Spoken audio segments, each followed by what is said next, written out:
வணக்கம். ஏசஸ் தமிழ் நியூஸ்க்காக ஜான்சி ராணி. வடகரை மேட்டுத்தெரு ஸ்ரீ சீனிவாச பெருமாள் ஆலயத்தில் வைகுண்ட ஏகாதசி பெருவிழா நடைபெற்றது.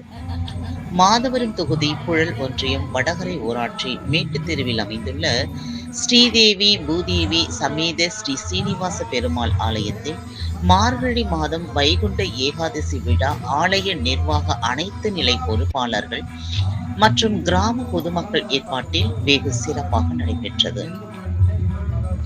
நிகழ்ச்சியில் மூலவருக்கு பல்வேறு வாசனை திரவியங்களால் அபிஷேகம் செய்து வண்ண மலர்களால் அலங்காரம் செய்யப்பட்டு பின்னர் கருவறையில் சுமார் 40 கிலோ சந்தனத்தால் முழு பார்க்கடல் பள்ளி கொண்ட ஸ்ரீ வைகுண்ட பெருமாள், ஸ்ரீ அரங்கநாதர், ஸ்ரீ மகாலட்சுமி அலங்காரம் செய்யப்பட்டு சிறப்பு பூஜைகளுடன் சொர்க்கவாசல் திறக்கப்பட்டு மகா தீப ஆராதனை காண்பிக்கப்பட்டது.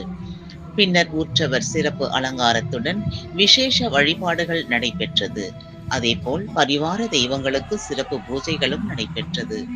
இதில் சுற்றுவட்டார பக்தர்கள் நெய் தீபம் ஏற்றி வைத்து அர்ச்சனைகள் செய்து சுவாமி தரிசனம் செய்தனர். இவ்விழாவை முன்னிட்டு ஆலயம் சார்பில் பக்தர்களுக்கு பிரசாதம் வழங்கினர்.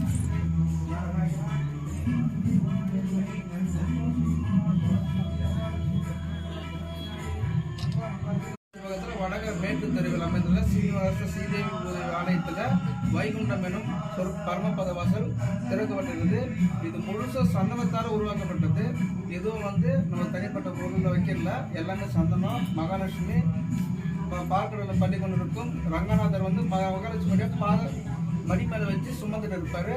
பார்க்கடலை மட்டும் தான் தரிசனம் பார்க்க முடியும். மூலவர் சீனிவாச பெருமாள் ஸ்ரீதேவி பூதேவி காட்சி அளிக்கிறார்.